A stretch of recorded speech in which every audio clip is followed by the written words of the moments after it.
wearing my golf hat for a reason, Carl. What's the reason? I think the season's over. You're calling now? It's difficult to lose hope this early in a year. We're only 5 weeks in.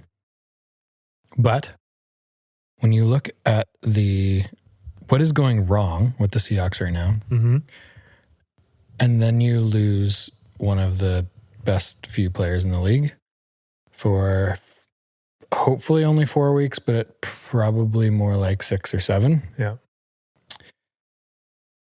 It's tough to stay optimistic. There's so many things that are going wrong. Where do we start? I mean, defensively, it seems like they're slowly getting better, which is good. Yeah. Like, I look at this Rams offense and I think scary to play against. And we gave up 26 points. They turned the ball over 2 times, I think. But against a team like that, if you're giving up 26 points and you have the Seattle offense, I would expect that we're winning that football game. They have 3 points at halftime too. Yeah, I'm with you there 100%. Totally. Like, honestly, I think against any team, if you're giving up 26 points, you should probably win that football game. Yep. Sure, it'd be nice to have a little bit better of a defensive line and maybe a corner. 1 corner. That's what we're asking for. We're just asking for 1. Just 1. 2 it's too much. But 1 corner. I don't know. I think the Rams are a pretty good football team, and we had so many opportunities to win that football game, and it just seemed like in the second half they weren't interested in winning the football game. Yeah. The Seahawks. The offense looked really poor the first few drives of the game. Then Wilson hurts his hand, and then Geno Smith looks like friggin', I don't know who, Lamar Jackson. He was surprisingly good. Very surprised. That first drive, because you're expecting everything to crumble, eh? But he hit a few good passes. He looked pretty decent. I was very surprised. He looked very calm. Yes. Like, there was a couple plays where he kind of scrambled around and then ran for like a few yards or 6 yards or something. And he just looked like he does this for a living. Yes. He was very systematic, which is kind of the opposite of Russell Wilson. 100%. He would go, you could tell that he understands the playbook and all that stuff so well. Yeah. And you could just see him go through the reads, right? It's super interesting and very, very impressive, actually, as a fan. And I respect that guy so much more than I did 4 days ago, right? Oh my God, yeah. Like, you think Geno Smith, whatever, he's never going to play football and again in his life, but it's a pretty cushy job to just show up and, be Russell Wilson's cheerleader and sit beside him when the defense is on the field and chat about, what the defense is doing, whatever. Yeah. And make $1 million a year or whatever. I don't know, whatever his salary is. But to be that prepared to come into a game late against one of the best teams in the NFL and make their defense, which is one of the best defenses in the league, look silly. Impressive. Pretty cool. But still, my optimism for the next 6 weeks is pretty low. Someone asked me yesterday what I think the next 6 weeks are going to look like. And I said, my guess is 2-4. Yeah. And I think 3-3 is a win. 3-3 is I think you're right. The schedule gets a little bit easy, but still not really. There's still a couple of good teams mixed in there. And there's a couple decent teams that we have coming up that are slightly desperate. Yes. And so those necessarily aren't teams that you want to play when your quarterback is not in the game. Like, we play the Steelers on Sunday night next week. Yeah. Both 2-3. I mean, I could easily see us losing that game. If Russ is in there, I expect we're winning by like 10. Yeah. Against the Steelers, yeah. But you think you don't trust Geno? I don't know, man. It's really, really, really challenging to give an input on one drive. Yes, right? I know. Like, he hasn't played in 4 or 5 years or something, other than like week 17 when nobody cares or whatever. Exactly. Or in garbage time. Yeah. So we play in Pittsburgh, and then we come home for a Monday night game against the Saints, who are what, 3-2 right now. Yep. Still a good team. It is worth noting that we're currently 0-2 at home this season. So, and then we play the Jags, which hopefully is a win. God, I hope so. Because I could honestly, man, you say the season gets easy, but I think that's the only bad team we play for a while, right? Because then we go into Green Bay and then at home against the Cardinals. Yeah, that's going to be a tough game. So that stretch could easily be 1-4. And then we play in Washington, and Washington's decent. Washington's pretty good, yeah. So that could be 1-5. Like, so you're thinking every game's kind of scary with the way Seattle's playing right now? I think every game is scary. Knowing how Seattle plays football over the last 5 years, what did they finish at last year? 11-5, something like that? Somewhere 11-5, 12-4, somewhere there. Something like that. But out of all the wins, how many did they win by more than one score? Like, most of them, one right? game? Wasn't it like when the games were close? Oh, yeah. I see what you're saying. You're correct. Yeah. They rarely win by more than one score, right? Yeah. It was always within one score. Even when their offense is clicking and they score 38, 41 points, they're winning by a field goal. I know. It's a problem. So like, and it's not necessarily against good football teams. So even against bad football teams, usually we play close games. Yeah. They often win those games because Russell Wilson's good in the fourth quarter. But I don't know, man. It's a lot to put on Geno Smith, who hasn't played football in a handful of years. And I don't think our season is very easy. No, it's not. Like, look who we play, man. We play the Steelers, who like are kind of fighting for their playoff lives too, and they need a win or else they're basically packing it in for the season. Yep. And then we're playing the Saints, who, what are they? Still got superstars, still a solid team, right? Totally. Then Jacksonville, hopefully they win that. Jacksonville hasn't won a game in 20 games. 20? Their coach doesn't even give a shit anymore. He just wants to party with like 19-year-old girls. Yeah. What the fuck is happening over there? Whatever, yeah. This is his first year as the head coach of this team, right? He's 5 weeks into the season and he's already given up. That's Jacksonville for you, man. That's tough. That is tough. He didn't even fly home with the team. Last week, he stayed in wherever they were, didn't fly home with the team that night, went out and partied, man. Was all over social media, dancing with some like 21-year-old girl. Yeah. And then he comes out and just apologizes and says, "I'm sorry that I did that."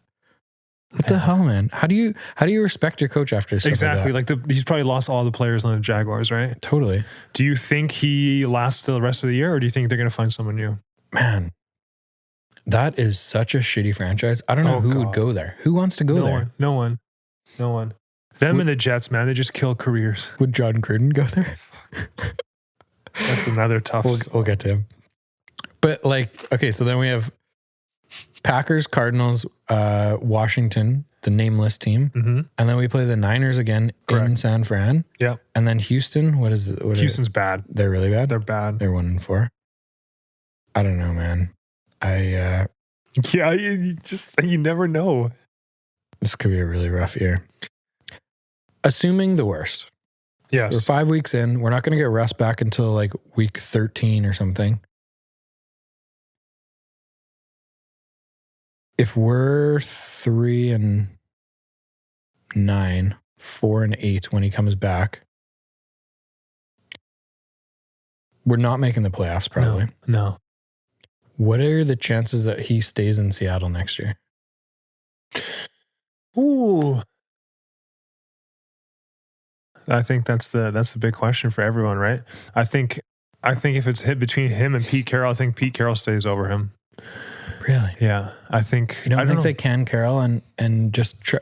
So this is my thing: is obviously Russ shared some things that made him upset this offseason, mm-hmm. and it seemed like they tried to address them with a new offensive coordinator. Yeah, with trying to bring some guys in on defense, which obviously doesn't help much. But if it's more of the same this year or much worse this year, what is Russell Wilson's attitude? Like, I heard some ESPN guy say in the offseason that Seattle is ruining one of the best prime, like Russell Wilson's in his prime, right? Yeah. They're ruining one of the best primes in NFL history. Fuck. And it's interesting because you can't really compare him to others in different systems, right? No, like, you can't. If he was in Kansas City system, that is much more reliant on much more play calling around Mahomes and the studs that they have on offense. Does he have 3 Super Bowls? Right. You just plug him in, right? If he's in the Rams system that has one of the best defenses in the league, do they have 4 Super Bowls? Like, he's been in the league 10 years. This is his 10th year. He's had a winning season every year. This year probably is not going to happen. Right. Why would he stay? Why would he want to stay? I agree with you. I don't think he's going to stay. I feel like there's a bunch of teams in the NFL that have great defenses. They have solid guys on offense, but you're just missing that quarterback, that next step. Because there's only 5 good quarterbacks in the world. Someone that can connect on a drive with 2 minutes left, right? Yeah, I don't know. I mean, throw in San Francisco. Totally. Yeah. I mean, I would assume that they're not going to trade him in the division. No. I would assume that the Rams and the Niners are out.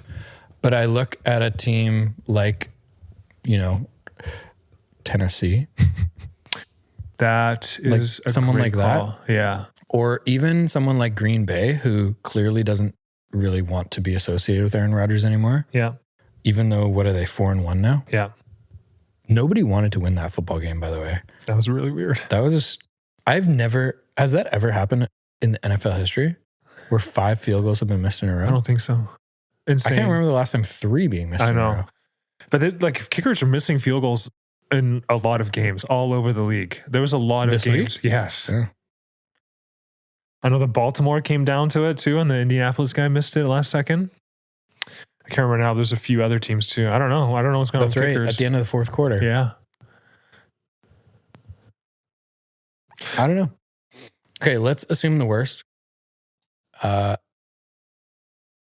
Seattle finishes 17 games now? So 6-11 or something. Yeah. Do you think Russell Wilson is a Seahawk next year? No, I don't think Russell Wilson comes back. Do you think Pete Carroll is a Seahawk next year? Oh, that's tough. I think if Russell Wilson leaves, they keep Pete Carroll. Because I think that they fire Pete Carroll in the hopes of keeping Russell Wilson. Wow. So they would sell it to Russell Wilson, being like, hey, we know you're unhappy. We know that you want to win Super Bowls. We know that you're capable of winning Super Bowls in the right system. Let's move on from Pete Carroll, who has this old school mentality. We'll find you a good head coach that's going to put a different system in place. And we want you to stay. I don't think he goes for that because he's still stuck with the garbage defense. And what changes there? And I think that's a fucking huge issue because their defense has been struggling for the last 4 years. They've had time to figure this out and they haven't done absolutely anything. They were one of the worst defenses in NFL history last year, and they're on pace to beat that. There you go. It's just, so many little things too. Like they signed Jamal Adams, but then they ask him to cover for their shitty DBs. I know. And it doesn't work like that. That's not his role. That's not what he's good at. No. And that's a team not maximizing him in his position. You're right. He would be really good in a system that has 2 pretty good corners, right? That can man cover. I would even say 1 good corner and 1 that could hold his own. Yeah. It'd be night and day difference. Because then you're blitzing him so much more. Yeah. Yeah. There's a few things like that, man. But he's not good in coverage. He's not good.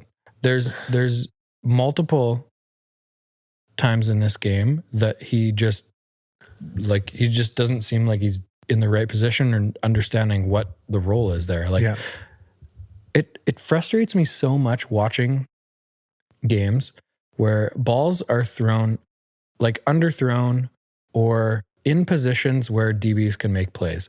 And often the Seahawks guys are in positions to make a play and they just aren't capable of making the play. The last second adjustment. Like they're not getting their head around. They're just running with the guy looking at his chest. And when you see his eyes go up, like, you have that's to when turn the around, football right? is coming, right? Yeah. So you have to turn around. Like there's so many times. There's one, I think, what's the Deshaun Jackson. Deshaun Jackson. Yeah, Sidney Jones and him were on that side. He got underthrown by 15 yards. I blame that 100% on Sidney Jones. He just let him go. Sidney Jones is covering the under toss. And Jamal Adams is sprinting to because Deshaun Jackson. He's one of the best, like, I guess. But we don't know what the play call was there though, right? Like if the play call is cover 2, that's what it is. So the corners are like sitting at 15 yards. Yeah. And the safeties are flying to the long corners, right? I see what you're saying. So if it was covered, because it looked like it was cover 2 where Jamal Adams just took off down the field. Yeah. But he didn't adjust at all. And then the pass was shitty, right? Because he had the over the top cover, but then it was short. So I don't know. Is that Jamal Adams or is that Sidney Jones, the short pass? I feel like those guys that are that ridiculously athletic need to be able to make a goddamn football play. Yeah. So being in position means something. Mm-hmm. Making a football play means way more, right? That's what Richard Sherman was so good at. He was, I'd say, most of the time in good positions, but when he wasn't in good positions, he made football plays, right? Right. Like he'd just turn his head and at the last second and make it and tip or like those guys like a Ramsey. Yeah. They don't have to be the best technical guys in terms of footwork and coverage, but their intuition is so good that they just make plays. Correct. Right? They just know where to be, man. It's nothing to do with athleticism, how well you can catch the ball or anything. Yeah. They just know what you're going to run and know where to be. And Flowers, Reed, and Jones look like they're completely lost. Completely lost. I don't know. I have a few things to say about this fucking game. For some reason, we were a different team in the second half once again. 3 games in a row. We gave up in the starting in the second half so much passing in the middle, which is what we completely stopped against San Francisco. So San Francisco has what's their tight end? Kittle, right? Kittle. So we obviously Seattle planned for that, and they had we were running 6 DBs at certain points. This game we fucking completely went away from that. We put Jordan Brooks, our middle linebacker, on Robert Woods, and you saw exactly what happened. Just little passes, just no chance to keep up with them, and we never adjusted the entire game. Jordan Brooks got beat so many times. And it's just things like that. It's just, like they go into like the locker room at halftime and flip a coin, or like they switch jerseys. I don't know what's going on, but like they look like completely different teams at half. Even just like, I can't remember when it was, but maybe it was in the second quarter. It was like 3rd and 4. Yeah. They ran the ball. Yeah. And then it was 4th and 2. And they ran the ball again. They go for it. Yeah. And got stopped. It was 4 runs in a row. What the fuck is happening, man? I don't understand. Why is Waldron there if you could put a fucking pylon in that coaching position at offensive coordinator, and the exact same shit will happen every week? Dude, it's so disheartening. Or like they're in a 3rd and 14 and you're not even going for it. You just do a quick run so you get position for your punter. Every single time the Seahawks have a 3rd and more than 10 yards, because they got to be the league leader in holding penalties. Oh, it is unbelievable how many fucking holding penalties we get. But every single time it's 3rd and 14, they run a fucking screen or like a receiver bubble screen. And it never works. The one time it worked was when Geno Smith. But they're not interested in getting a first down. No, not at all. No, they're not. They're like trying to get position for their punter. The cautious, like, it's funny because that's the way football was played 25, 30 years ago, right? Yeah. And it's just unfortunately not the way that you win games in the NFL anymore. I feel like the NFL is kind of following the NBA, right? Where like defense isn't really looked at upon and the guys are just so skilled and can make the play, right? Some of those plays calls are actually so disheartening. Like me and you just watching the game. It's so predictable and you know they're going to run it and it's just... You know who plays corner? You know who goes into that position? Who? Do you know? Who? What do you mean? Like, why are there people that play the position of corner? Like, why does Sidney Jones play corner? Why does Trey Flowers play corner? Mm-hmm. Do you know why? 2 reasons. 1, you're not big enough to be a receiver. 2, you're not good enough to be a receiver. Gotcha. Really, eh? You think 100,000%, man. Nobody growing up is like, I'm going to be a fucking corner, right? Nobody. That's very true. Yeah. They want the ball. They want to score points. They want to be a receiver. Yeah. And then at one point, DK Metcalf comes on your team. Yes. Fucking Tyreek Hill comes on your team. And you're like, man, that guy is faster, stronger, better hands, runs better routes. Interesting. As me. I can't be a receiver anymore because there's freaks like that are receiver. So now I have to go to corner. Otherwise, I can't play football anymore. So you think the better athletes are attracted towards the wide receiver? 100,000%. 100%. And aren't running backs and stuff like that, right? Positions, yeah. 100%. Yeah, fuck. Sports is so much about like glory positions, right? Yes, yeah. Right? Usually it's like the shooting guard in basketball, right? Touches the ball the most. Mm-hmm. Usually it's there's one pitcher, but in baseball it's like a shortstop. Yes, that is like the more famous guys on the team.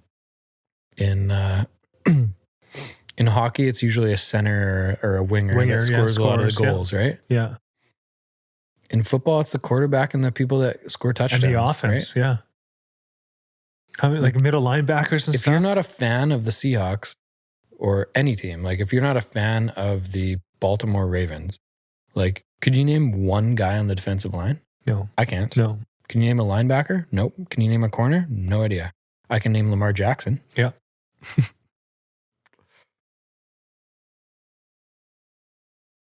Football is really, really it's weird. It's the paychecks too, right? Like what attracts people to football? Fame, money, competition. Glory. Yeah. Like you grow up wanting to win, but you also see it as a way to support your family. Yeah. Make money and like you're famous. In the NFL, who's the most famous and who makes the most money? The quarterbacks and the people that score points, or the best of a generation on defense, right? Correct. The best D end in the world, Aaron Donald. Yeah. The best corner in the world, Jalen Ramsey. What did he just sign? Like a $20 million contract recently? Yeah. Same as Donald. Yeah, those guys are paid. Right? But like your, let's say, 15th best D end in the league probably makes $2 to $3 million a year, where your 15th best quarterback in the league probably makes 20 to 25 million a year. You're just being shifted around injuries at that point. Yeah. Yeah, dude. Anyway. All right. I don't know if we need to spend much time on this game. There was so much shit that happened in the NFL this week. Yeah. Do you want to start with outside the Seahawks or inside the Seahawks? I say let's do inside the Seahawks, get it over with, and then... Trey Flowers is no longer a Seahawk. They cut him. They cut him. Dude. I didn't know that. Yeah. Just announced today. So Trey Flowers, I don't know, man. Like, at this stage of your career, I think he's 4 years into his career. Yeah. He is obviously not that good. No. He knows. The organization knows. Anyone in football that has ever watched a Seahawks game knows Trey Flowers is not a good NFL corner. He asked to be released today because he was pissed off that they benched him. Really, eh? And so the Seahawks cut him. So his salary was $2.1 million. So that means we now have $2.1 million to spend on someone else, hopefully. Next piece of news about the Seahawks. The Seahawks worked out Blake Bortles today. Oh my God. To back up Geno? I guess so. Like, that's a name I haven't heard in a long time. I know. When was the last time he played? I'm going to look at this up right now. I think he played in Jacksonville recently, right? Maybe 1 or 2 years ago.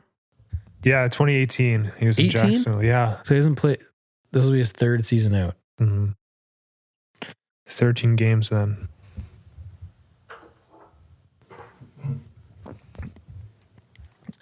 I mean, like, it's just a desperation. You have to do right? something, yeah. Because, like, if I think what they're saying, I'm pretty sure they're committed to Geno as like starting for the next few games, or 5 or 6 games, however long Russ is out. But I guess what they're saying is if Geno gets hurt for some reason, their like young guy, second year or whatever, that Lutton guy is just not capable or not not ready for NFL action. Yeah. Dude, is being a backup quarterback the hardest sports job in the world? Why? Because you have to step in, and the entire team runs through you, and then you step in. You haven't played in years, and now you have to lead a team. You're just put in this crazy role. I would say no. I would say there's a lot more harder positions in sports. I think being a closer in baseball is a ridiculously hard position. But like last year, you sit down. Listen, you know what a closer is? They fucking sit there on a bench. Yeah. They sit there ice cold for 3.5 hours. Jeez. And then they're required to come into the game and pitch to some of the best hitters and get 3 outs. Yeah. After sitting on a bench for 3.5 hours. That's crazy.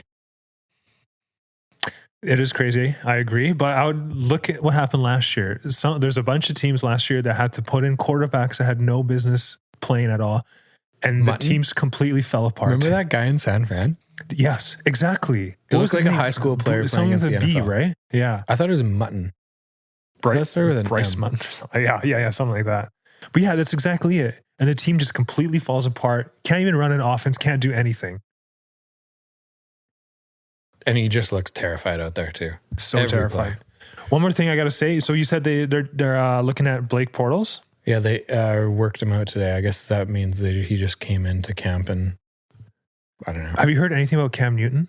Have you heard any rumors? Yeah, I heard that they're not interested. Not interested at all. Okay. I saw a quote yesterday, I think, that said, we have not spoken to Cam Newton or something like that. But because there's 2, who else is out there? I think Foles. Nick Foles is still available? Foles is not on a team. So I think those were the 2 that they were saying. I think Cam Newton would just want too much money, and like the Seahawks wouldn't pay whatever he wants, $20 million. I don't think he's worth it. I don't think he's good, man. I don't think so either. What did he make in New England last year? Oh, that's a good question. Did he make much? But dude, if you're just going to get cut for a fucking second year or rookie, right? Mac Jones. He's pretty good though. He's good, but this is Cam Newton, man. This guy was a 2014 MVP of the league. So right now, Nick Foles is a third stringer for the Chicago Bears. Oh, yes. Behind Justin Fields and Andy Dalton.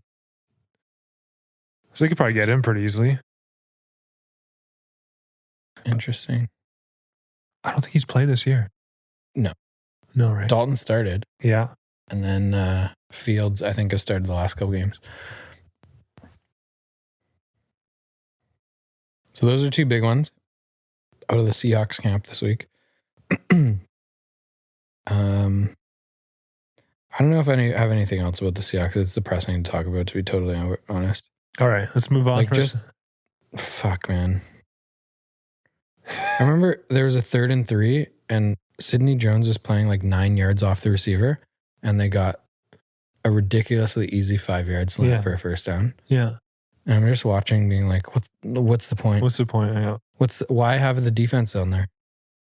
Why have the corners out there? Just put like a fucking beanbag on the field. Yeah, probably better. Just guess where the spot's going to be, right?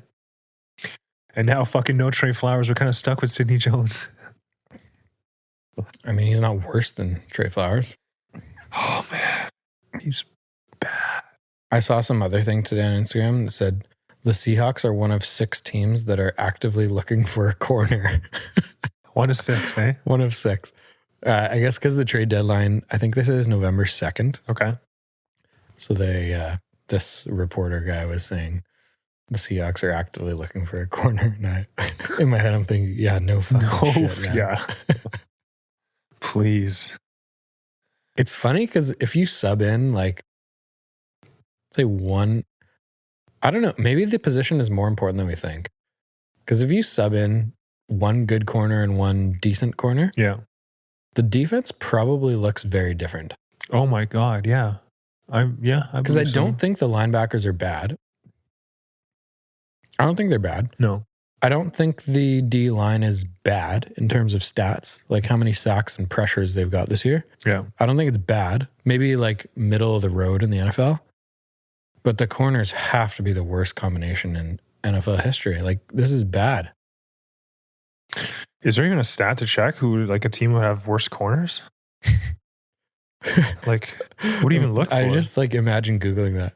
Who has the worst corner crew in NFL history? It's just going to come up 2021 Seahawks. The season's only 5 games in, but they're already predicting. And they're fucking right, man. Yeah, man. Fucking Diggs, man. I really like Diggs. He's a gamer. He knows how to make plays. That's what I fucking like about this guy. Reed, no idea how to make a play.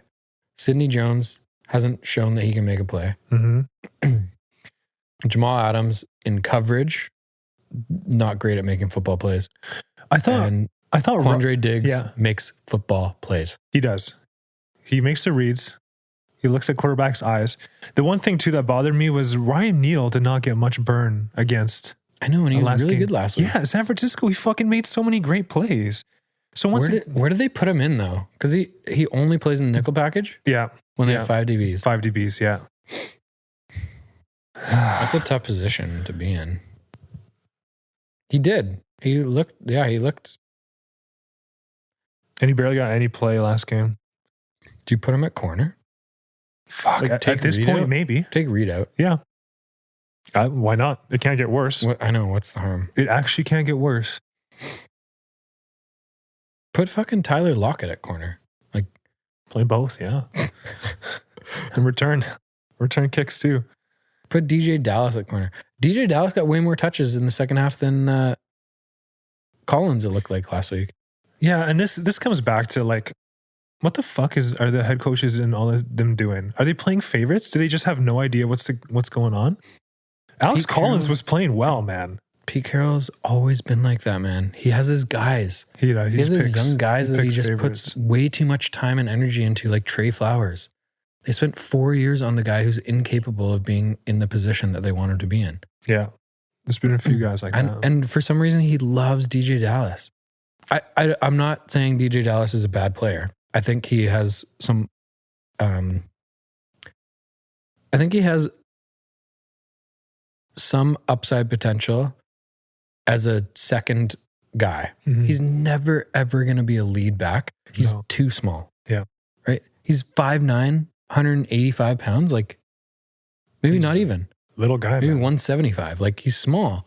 And so, like, a great guy to have as, like, a second or third back who returns kicks, who's fast, mm-hmm.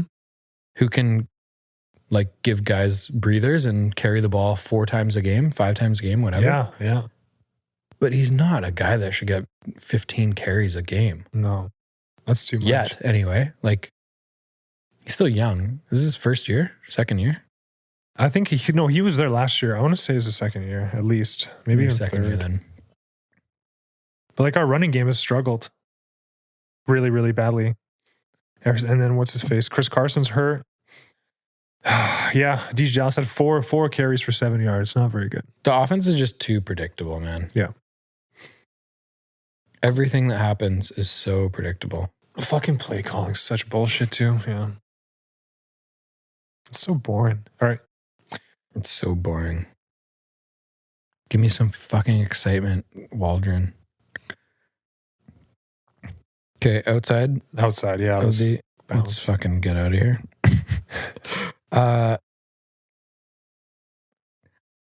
So I'd like to give some credit to Lamar Jackson. Yes, okay. He might be better than I anticipated. I watched the second half of that game last night, and I don't know who they play again? Indianapolis. I don't know if Indianapolis' defense is just maybe not that good, because they were good last year.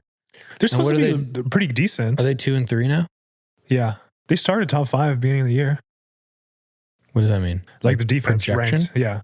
Oh, well, that doesn't mean anything. If we go by projections, Carl, the Seahawks are going to be 17-0 and win the Super Bowl this year. And that doesn't seem to be happening. Nope. He looked really good in the second half. I don't know if I've seen him that poised. It seemed like the game was moving slow for him. Like when you watch Michael Jordan or like Kobe Bryant or like any of those like really crazy once in a generation athletes, it just seems like they're moving at different speeds than the people that they're playing against. And Lamar looked really good in the second half. And he wasn't running. He wasn't forcing the run that much in the second half. He was hitting his receivers as tight end. A lot of checkdowns, a lot of like 6 to 10 yard passes. Yeah. But maybe because Indy was up there playing pretty weak coverage. And it seemed like all those 6 to 10 yard passes were going for 15 yards. Yeah. I can see, because they were down 22-3 at one point, right? Totally. Yeah. So what? Fuck. So do you think his accuracy was better? Do you think his passing, he just looked better all around? He wasn't forcing it as much with his feet? Man. He had like 5 or 6 incompletions. I know. I don't know exactly, but I'm just making this up. Like he was like something like 27 for 33 or something. Something crazy, eh? And I think in the second half he had like 320 yards and 3 touchdowns or something. So you're becoming a fan, or do you think he's kind of switched his style a little bit? I just like people that are really good at things. Okay. Yeah. And if he's really good, I'm very, very happy to give him some credit. Okay. I haven't seen, like, I guess my fear of Lamar Jackson is he falls into the category of Cam Newton, where really good athlete, really good football player, slightly a bit of a head case, and takes way too many hits for no reason. Yes, yeah. That is a big one. Yeah. Dude, you just ran for 13 yards. You don't need the 14th yard. Go out of bounds, slide. Don't get your brain mush. Like he's all cross-eyed for the next play, right? Yeah. It's so silly. Well, I mean, his arm looked great. He was like I don't creating... think anyone's ever questioned his arm. Really? I think he has a lot of power in his arm. Just the accuracy is off? Accuracy, 100%. I think accuracy and like reads, but like I think you get better and better over time with that. Yeah. Like the game just gets easier the further into your career you go, because you've just seen so many things. Like think about your construction world. Yeah. Like, oh my God. You encounter a problem on a job, you've seen it 150 times, so you know exactly what to do, versus the first time you encountered that, you're like, oh shit. I know. Yeah. Where do we go? What happens? Yeah. So I guess like you never really hated him, but your thing was always like he would never win a Dude, Super I never Bowl. hated him. No. I think he's a freak athlete and he's so good. But that running style isn't going to win. That's what we always talk about, right? I'm concerned for him that he turns out to be RG3. Yeah. That he plays, he has 3 or 4 really exciting, fun years to watch him in the NFL, and he just gets hit 27,000 times. You lose your speed a little bit. Man, everything. Even as a quarterback, your speed isn't the most important thing. No. Elusivity. Pocket presence. Write that down. That's a great word. Elusivity is important. Being able to like get out of pressure just to extend a play, to make a play. And I think he's going to have that capability for a long time. It's just like he's one bad move away from a really bad injury. Yeah. Or concussions that just keep piling up. I don't know. Harbaugh needs to fucking talk to him, man. Like, Lamar, thank you for getting us 12 yards, but please slide afterwards.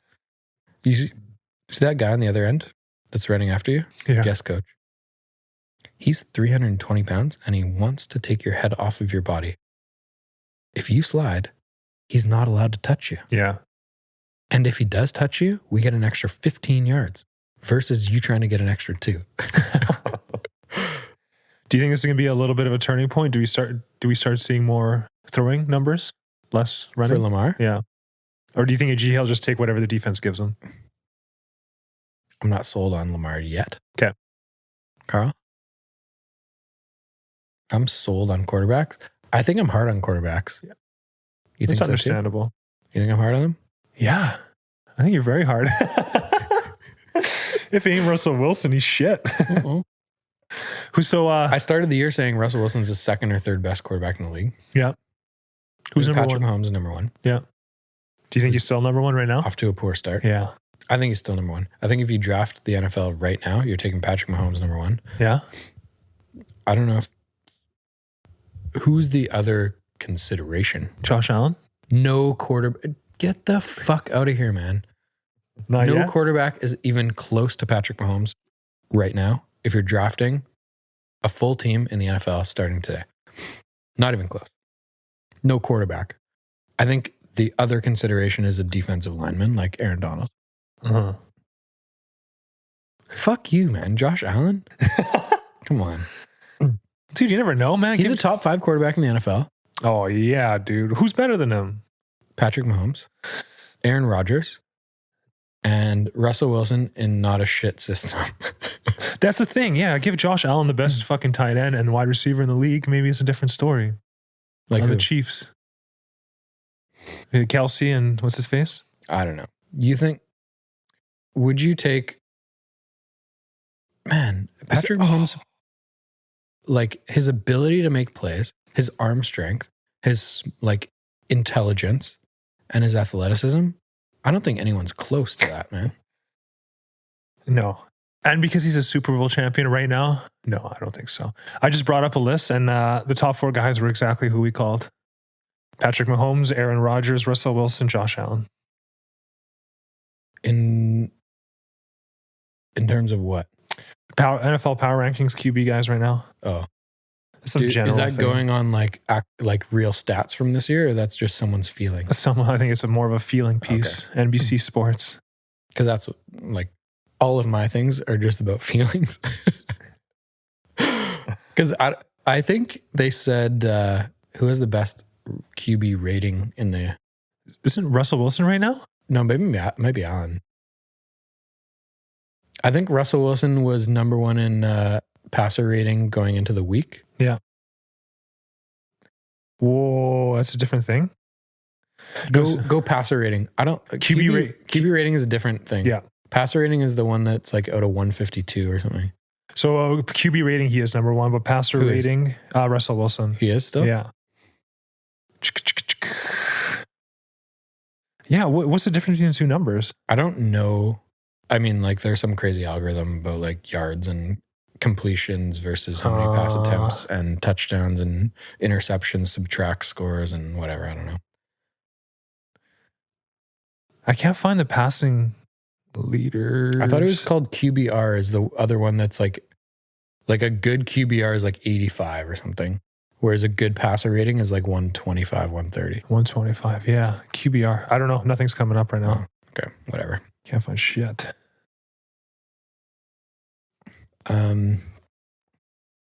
Also, this is a point I made to a friend of mine who's in a group chat last night, I think.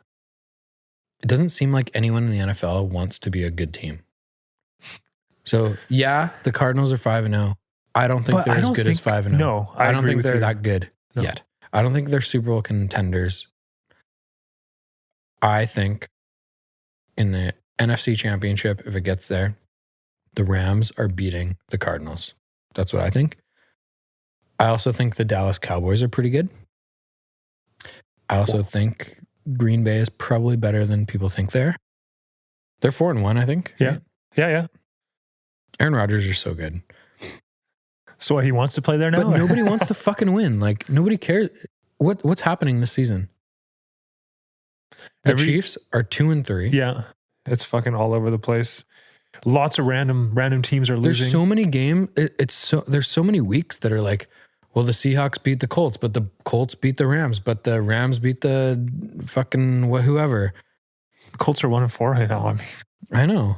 there's a lot of close games and a lot of like field goal kickers missing field goals. So like super, super, super close games. Washington's 2-3. Dallas is 4-1, and their only loss was to the Bucks early in the year that they should have won that game. The first week of the year. First week one, right? Yeah. Yeah, I don't know. Maybe Bears Dallas. ain't good. Maybe Dallas is an NFC contender for the first time in a long time. Remember, every year they talk about Dallas as like the best team in the world. Yeah, the world's ever seen, and then they finish 8-8. Yeah, win their division.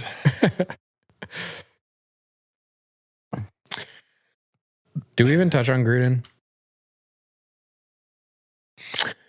Sure. I just don't know what to say. Like, did you read what he said? His actual emails? Yeah. No, I saw one of them. Mm-hmm. I saw like the racist one about a reporter. I don't know who he's talking about, an NFL analyst or something. Also, I heard other stuff that he was saying about like not wanting female refs and whatever.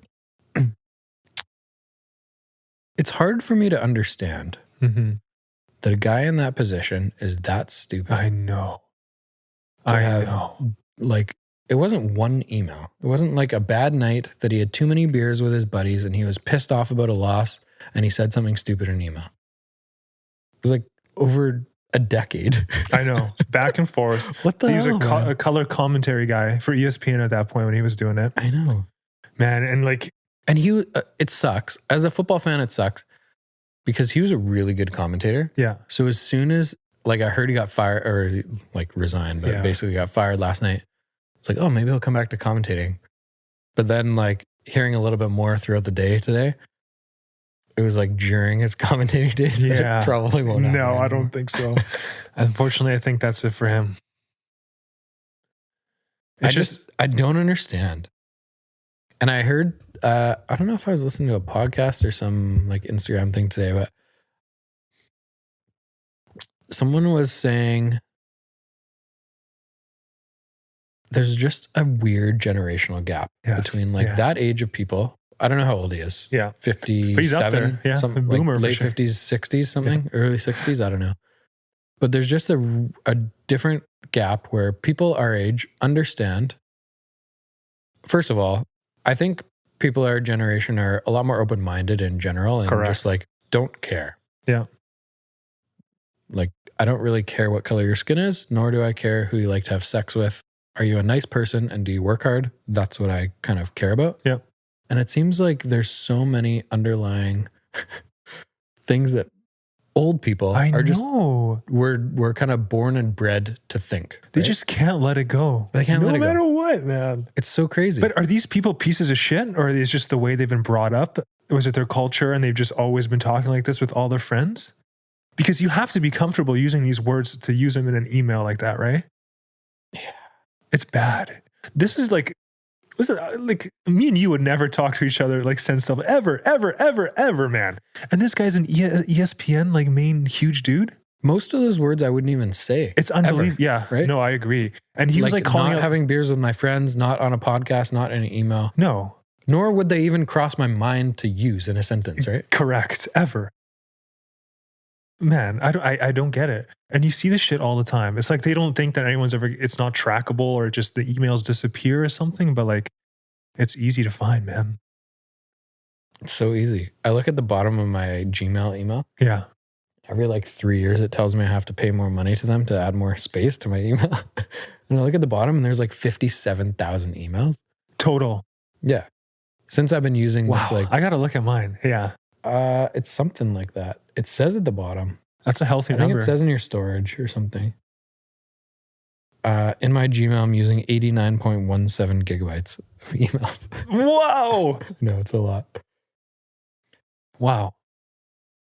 I don't like, and it's obviously that is going to be there for a long time. On the cloud. It's yeah. It's just silly to me. I don't understand.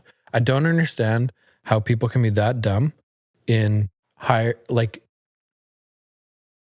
how long ago did people realize that things that have been said or done in your past can come back to bite you? I know. It's not like it happened yesterday. No. This has been happening for a decade, maybe longer. But I guess the point is, like, that older generation, our parents' generation, I got like, unless something crazy changes and like our world is 100% digital and we don't even fucking see people anymore 10 years from now, who the hell knows? Yeah. Or aliens take over and now we're all aliens. Or we have brain chips that Elon Musk puts in our brain. We don't even communicate. We don't even say words. We just think things and everyone knows what they are. There hasn't been a generational gap like this ever before, right? Never. Like the world was so similar for 10,000 years. Yeah. And then in the last 50, it's completely changed. Yeah. Do you think they're just that dumb? Because like the first, let's say 40 years of his life, if he's 60, I don't know, let's say he's 60. The first 40 years were the exact same. And then the last 20 are completely different. Yeah. I just think for those first 40 years, this is how he's talking with his friends. This is how he's talking with people in his life. Totally acceptable. Yeah. Well, just like socially, no one calls him out on it. Yeah, exactly. So he just keeps doing it. And then he gets to the final 20 years and now it just becomes public. No, you can't do that. You can't do that, man. Cancel culture sucks and all that stuff. But for what he said, I think it's a pretty fair call. It'd be hard for him to come back, man. I don't understand though. I don't understand why it's necessary. It's just, he's so comfortable with it. You probably didn't even think about it. Is he trying to be funny? Maybe. Like maybe funny, a little I can't bit remember edgy. if it was like a reporter or an NFL analyst or something that was the racist comments about. Right. But like, was he trying to make a joke to his friends? Like, this guy doesn't know what the hell. Because every single fucking episode on this podcast, we clearly say that the analysts, the people, the reporters, the people that are commentating on games have very little knowledge about football. Yes. And it's very clear to see that. Yeah. But in no way do we give a shit what nationality they are. It never becomes personal. Never. It doesn't matter. All we're judging them is what they're presenting to us, right? And that's your job is to commentate on football. Yeah. And we've mentioned a few people that we really like on this podcast who have so much in-depth knowledge that as a consumer watching the NFL, I feel like we learn every game because they're so good at what they're doing. Yeah. Versus the other people that as a consumer, I know more about football than you. Why are you getting paid $1 million a year on NBC or CBS to commentate on football? Right. It doesn't matter. Like, I don't give a shit if you're gay or if you're black or Latino or whatever. Yeah. All I care about is that you don't know much about football and that's your job. Yeah. Yeah, no, I agree. And I think that's pretty reasonable. Like, you can judge them for that. But if you came in one podcast and said that the announcers suck because the guy was black, that's a fucking problem, right? That's so out of our ballpark. Like, that thought would never cross our minds in 100 years. It's funny. I don't know when the first female ref came in, maybe like 2-3 years ago. Yeah. Yeah. It was pretty recent. But when someone told me that there was female refs, the first thought in my head was, I hope she's a good ref. Yeah. Like, just like, don't make mistakes like all the other, refs in the league, right? Yeah. It doesn't matter if you have long hair or it doesn't gives matter. a shit. It doesn't matter. Don't make mistakes. That's what I thought. Like, don't call these bullshit PIs. Yeah. So I don't think you have a fear of getting canceled anytime soon, Denny. If that's the way you think. You never know. It seems like the line is always moving. It'll be a new word that we can't use. And then... Like, totally. Like, I mean, Gruden's stuff, let's say 25 years ago, what he said wouldn't have necessarily been frowned upon in social situations, maybe in his circles anyway. Yeah. But like for the last 10 years and even like our entire upbringing, that the content of what he was saying in those emails was just stupid. And I just don't even understand why it's necessary. You can make jokes about people. We make jokes every podcast that don't need to be like attacking their sexuality or their nationality. Something they have no control over. Yeah. So what you're saying, Carl, is criticize people for their intelligence and their knowledge, not how they look. Correct. Or what they like, or what they do on their spare time. Did you hear how he got caught? No. So apparently the NFL was looking into the Washington football team and they just so happened to come across in their investigation one of the Gruden emails. No way. And then went deeper into Gruden, obviously, and found a bunch of shit. Yeah. But do you know why they were investigating the Washington football team? Is it because of the name? No. Because at a team event, there was a bunch of photos of cheerleaders with their tops off getting sent around to the organization. Really? Yeah. Oh, fuck. So they got to go through all that and they just find his emails, eh? And that's the thing. If that never happens, John Gruden maybe lives the rest of his life. Like, I don't know specifically exactly how they found Gruden, but maybe it was something like, well, a reporter or an NFL analyst was at one of these team events and received one of these emails. So now the NFL is looking through that guy's entire emails, and then they see one from John Gruden. And what if they're just lthink for like keywords, right? Just certain search words that pop up, man. It's probably... Yeah. There's a few that you can look for that would ruin your career. Fuck. No, I think it's just a complete disillusional mindset. He's just grown up like that. He just lived his whole life like that. He says that to everyone around him, and emails are no different. It's funny, like even in conversations with my dad. Yeah. I sometimes leave the conversations thinking, so close-minded. Yeah. Like you're just so firm on a point that you have, not no knowledge, but let's say little knowledge on. Mm-hmm. And you're so firm. You're not even interested in hearing another perspective. Yeah.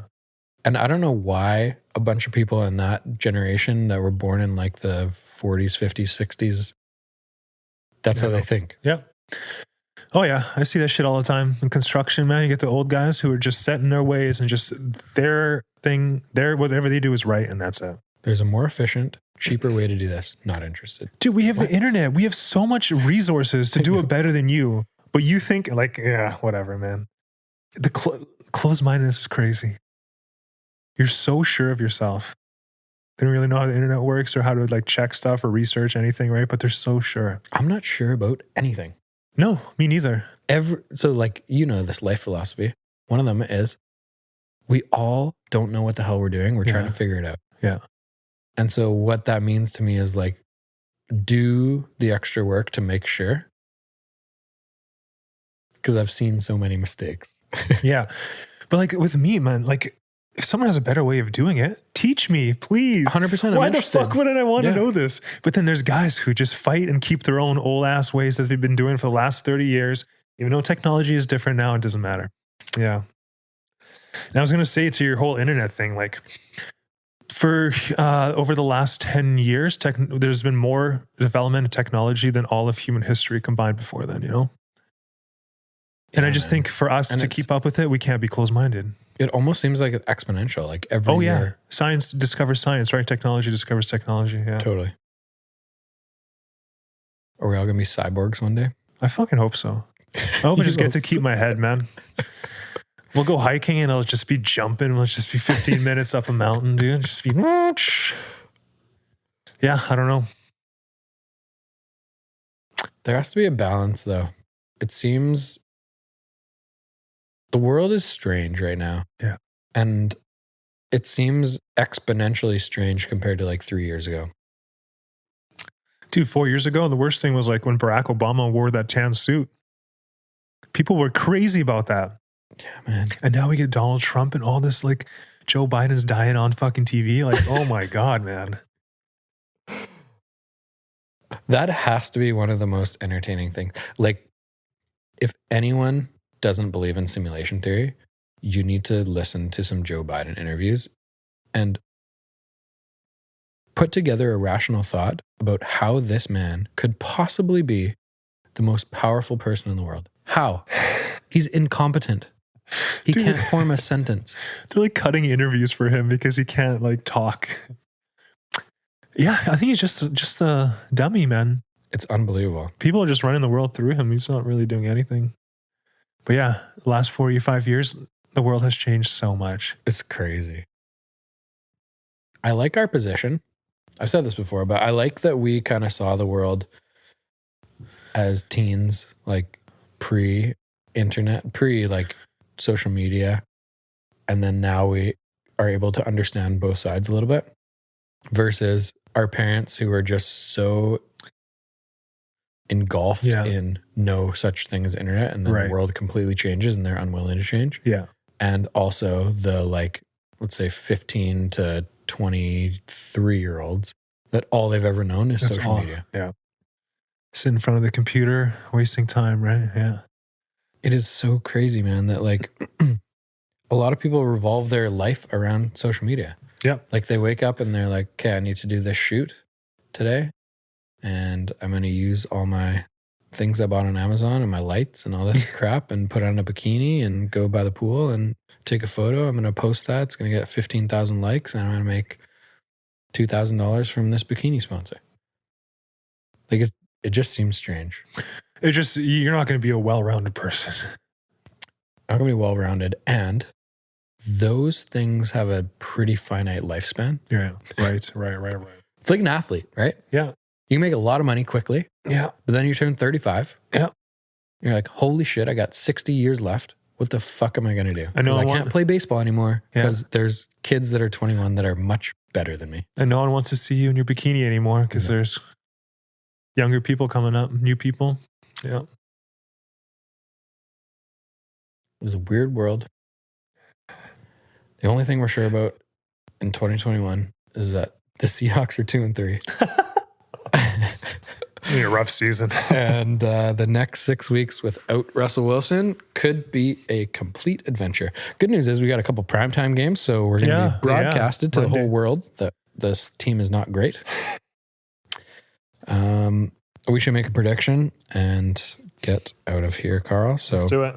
We're going to be at Pittsburgh at 5:20 Pacific Standard Time on Sunday evening this coming week. We've got, it's interesting that when you look at the score, anyone that works with a score out there, you need some updates on your app. Because as we look at the Seahawks-Steelers matchup, it says the key players in the matchup are Ben Roethlisberger and Russell Wilson. Oh my God, yeah. So he's not going to be out there this week. Ben's been struggling too, man. Struggle both. Yeah, offensive numbers very mediocre for both teams. The Seahawks are 19th in total yards. The Pittsburgh Steelers are 27th. In points, the Seahawks are 13th and the Steelers are 27th. Jeez. Third down percentage. Interesting. The Steelers are 8th in the league. So they're good at converting. They can't score points, but they convert on third down. That's strange. They punting on second? How does that work? I know. What? That's so weird. Right? What the hell? The Seahawks are 26th on third down, which is not based on how poorly they performed on third down. Look at this defensive numbers. God. Total yards, 32nd, dead last. Oh, Passing yards, 30th. Rushing yards, 31st. Are you serious? Points allowed, 22nd. Huh. That's really bad. It's not a formula for success. You can't stop the rush, can't stop the throwing game, can't put pressure on the quarterback. Uh-oh. What's the line in the game? The line current is Pittsburgh -5. Wow. Why? Really, eh? -5. Shocked? At home without Russell Wilson? I'm not surprised. Are you surprised with that? A little bit. I think the Steelers suck, don't they? You think the Seahawks would be favored? Fuck. With Russell Wilson, you can't. No, you're right. Man. Prediction. Go. I really, really, really, really want the Seahawks to win. Because if they don't win, then I think the season is just not going to be fun. The games get so much harder and we're fucked. So I'm throwing my energy their way. I'm going to say 27-24 Seahawks. Denny? I don't know what to expect, man. I think with Geno in the game, their play calling is going to get more conservative, if that is even possible. 6 runs in a row? Based on Geno's one drive last week, that looked good. And also, we didn't even touch on this. That second drive. Maybe I'm slightly biased because I'm a Seahawks fan, but I think you have to throw a flag there. Because any contact. I think you have to. Yeah. Because and this is my defense for this. If you're running, like if I'm guarding Tyler Lockett and we're running together and our feet get caught, it shouldn't be PI. I get that. Like if my head is up like this, I'm the corner covering Lockett and our feet hit each other and we trip, shouldn't be PI.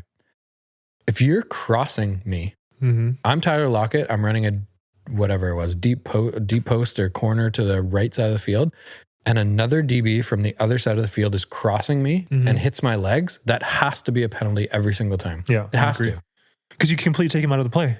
It has to. And the quarterback's already throwing the ball in the air. Yeah, I agree. And what the hell is Lockett supposed to do? You can't do it. I don't know. Like at that point in the game, I don't know. I think it has to be a penalty. Yeah, I agree. I don't know if you call PI. I don't know if the ball was in the air or he was about to throw it. Do you call it like interference? Defensive holding? I don't know what you call it, but I think it has to be a penalty. So yeah, I'm going to go win too. There we go. I wouldn't be surprised if we lose by 17. But I think we're going to win by 6 points, and it's going to be 30 to 24. Okay. So you got the Seahawks kicking an extra field goal over me. How many losses do we have right now? 3? Yeah. I think the Seahawks are going to finish 14-3. Could you imagine? Can you imagine Geno Smith has an all-time year, wins the MVP, jeez, throws for like 5,000 yards in 13 games or whatever. Yeah.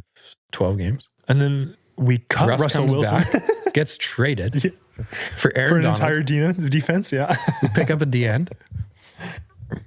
Man, I don't know. I wish teams made bigger trades. It would be so much more fun to see like stars get moved around a little more. Yeah. Yeah, it would be. I don't know. I think the Seahawks need to do something different. Do you think the team morale is going to be better now that Trey Flowers is gone? I don't know, but I've been hearing a lot of rumors that a lot of like, I don't know if it's like the coaches aren't getting along with some of the players all that well, or if there's some turmoil, but I've been hearing a few rumors. Who? If Diggs, I think Quandre Diggs mentioned something about not being on the same game plan as some of the coaches or something. I've heard a few comments like that. At the end of this season, assuming we don't make the playoffs, I would not be shocked at all to see Pete Carroll and Ken Norton leave. Yeah. Because we never talk about Ken Norton. Dude, it's a franchise that has underperformed for the quality of people that have played on this team. Correct. Yeah. That's fucking devastating. You're just not reaching your potential. It's fucking sad. It sucks, man, because you see the stuff, right? You see the players, you see the talent. Man, we were so pumped preseason, but then it just all falls apart. Fuck. Yeah. I wouldn't be surprised if they win this week. Yeah. And then like kind of get pumped by the Saints. You think so? I don't know. It'll be interesting to see how the team kind of rallies around losing Russ. Yeah. Like, does the defense just have a really good game? Does Geno have like a really good game? Do the receivers, I don't know, do they like just have crazy performances just to try to support Geno? Does the O-line like try a little bit harder? I don't know. Because Russ, no? Man, if you're not trying your hardest with Russ, then fuck you. It's tough. I mean, I kind of see where you're coming from because guys are going to have to step up. Something's going to have to change, right? Yeah, I don't know. Maybe Metcalf played really well with Geno. It's 5 for 5 on 98 yards, 2 touchdowns. I hope we see more of that. Maybe, we go away from the long passes and we kind of our short game, get the tight ends more involved. Hopefully Everett figures out his whole COVID thing because that thing's, I don't even know what's going on with that. I saw a post that he was reactivated today. He had negative COVID tests before the game, and for some reason he still couldn't play. So I don't understand all that stuff. no, it's made up. I was just going to say, I don't try to understand it because I drive myself insane. Yeah. But yeah, I don't know. I maybe we simplify the offense and we start getting more touches. Hopefully Metcalf and Lockett get more than 4 or 5 targets a game with these, but you fucking never know, or it all falls apart. Do you think we have a backup quarterback in that they're going to run the football more though? Can you run the football more? Is Carson going to be back? That's a good question. I think I saw something today that said he's going to be a game time decision or something. Yeah, he's day to day right now. Neck injury. Yeah, we still fucking need a running back to break 100 this year. Hasn't happened? No. I don't even think we have 100 rushing yards between all of our backs in any game. It's unbelievable. Like one of the stats, I know we talk about it every week, but like it's mind blowing how bad we're getting beat in time of possession. Yeah. What was this week? I was just going to pull it up and try to see. Last week, when I brought it up or whatever, I think we were at 24 minutes a game of possession. Lowest. Average? Yeah. Oh, lowest baby. in an entire league. 24? 24. Our last year average was 29 minutes. Right now we're 24. That's like even. Yeah. 29. Yeah. I think the best teams in the NFL are like 34, 35. Yeah, they're fucking stealing all the time from the Seahawks. I can't find it. Did you find it? Yeah. Maybe I'll find it on Score. Sorry, so they got better. So they're at 25.03 right now. So this week was slightly better. Yeah. The Miami, Jacksonville, Jets, Philadelphia, Houston, Giants are all above us. Oh, wait. Are right Barely. next to Fuck. us. Yeah. We're 26-57 this week. Yeah, there you go. Only 3 penalties? Man, it seems like we take way more penalties than that. Oh, we didn't even talk about the double punt. What the fuck happened there? No one really Apparently knows the that's rules. a new rule as of this year. And the only one that knew that was Michael Dickson. So you're allowed, yeah, because they changed. So you're allowed to punt twice. They changed it this Yes. year, apparently. Right. Tyler Lockett in an interview after the game was so confused. He's like, yeah, apparently like it's a new rule this year. And you know, Dixon's just a baller and he knew that. He's like, no one else did. Except the problem was he was 2 yards above the line of Past the line of scrimmage when he scrimmage, I kicks. know. And the ref right on the line of scrimmage threw the flag. Oh, yeah. And so we assume, I don't know what the penalty is going to be there. Like, is it just like a 5-yard penalty you have to re-kick? It's like a 2 forward pass, probably. So kind of same thing. Or is it a loss of down? But then you just turn the ball over. Well, yeah, on 4th down, you turn the ball over. I don't know. So I was scared that they were going to call a penalty that is like a loss of down, and then the other team gets the ball on Yeah. 20 or something. Yeah. But that's a hell of a fucking football play. Bro, I think he's our best player right now, I think. Dude, we're talking about guys that can make plays. Michael Dickson makes fucking football plays. Oh, man. He had a couple landed within the 10-yard of the other people end zone. Yeah. He had some sick punts, man. So how many different ways do you think you can punt a football? Huh. Probably. What do you mean? Like, I would have said 2. yeah. Like a normal punt where you're trying to spiral it as high and as far as you can. Yeah. And then a punt that you're trying to land inside the 20 that is back spinning Yeah. to try to bounce up in the air rather than forward. Yeah. I would have said 2. Michael Dickson says he has 9 different punts. Are you serious?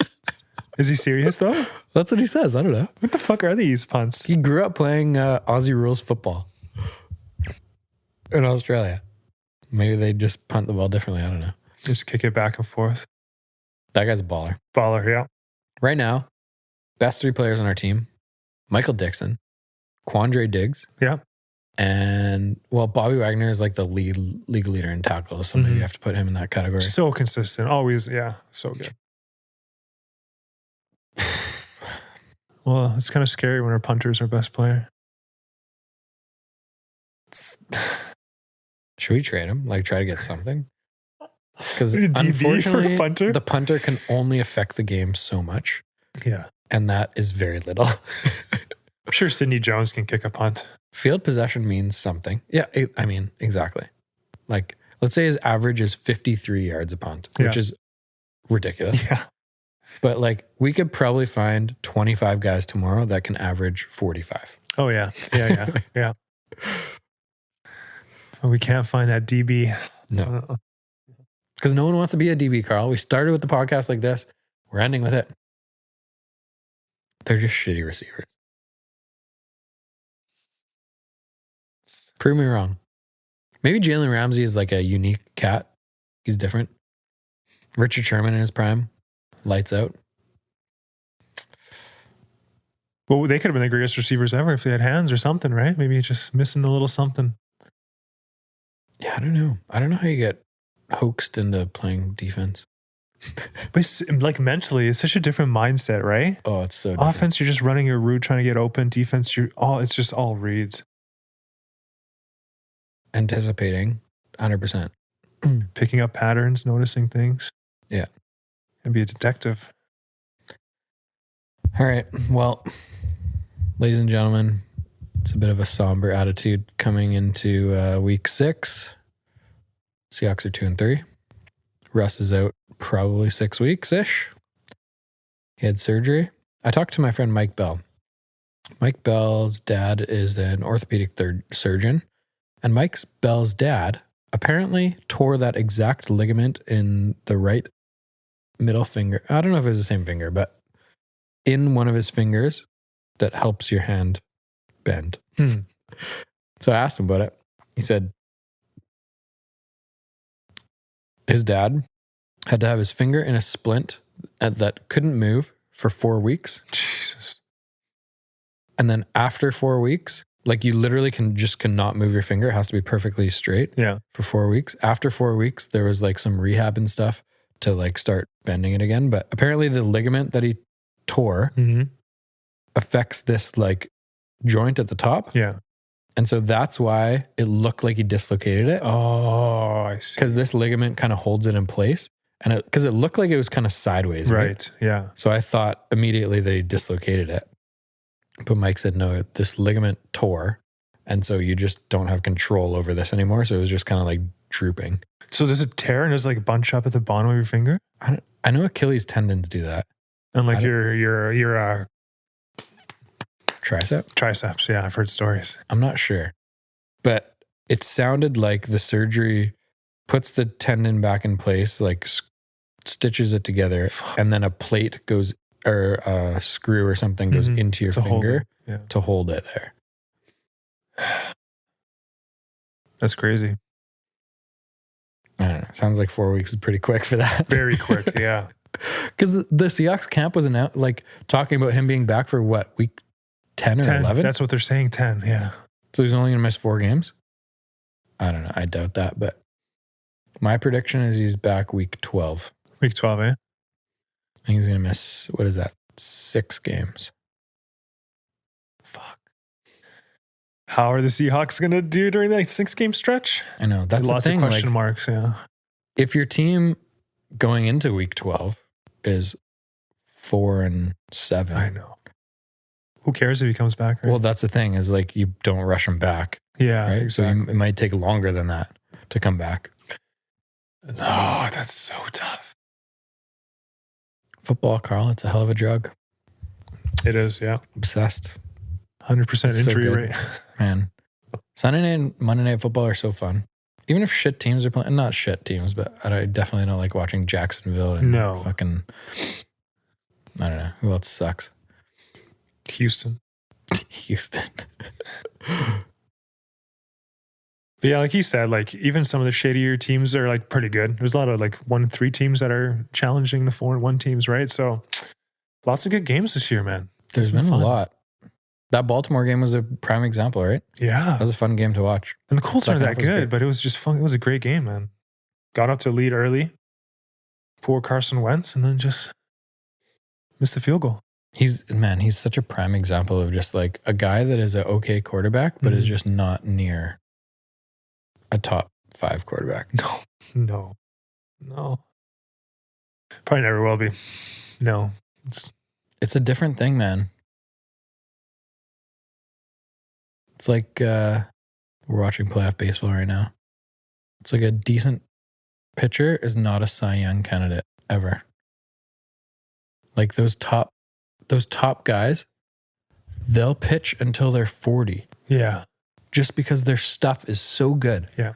Their curveball moves a little bit more. Their changeup floats a little bit more. Like just the genetics, the way your arm's made up, It's I don't know, so many man. factors.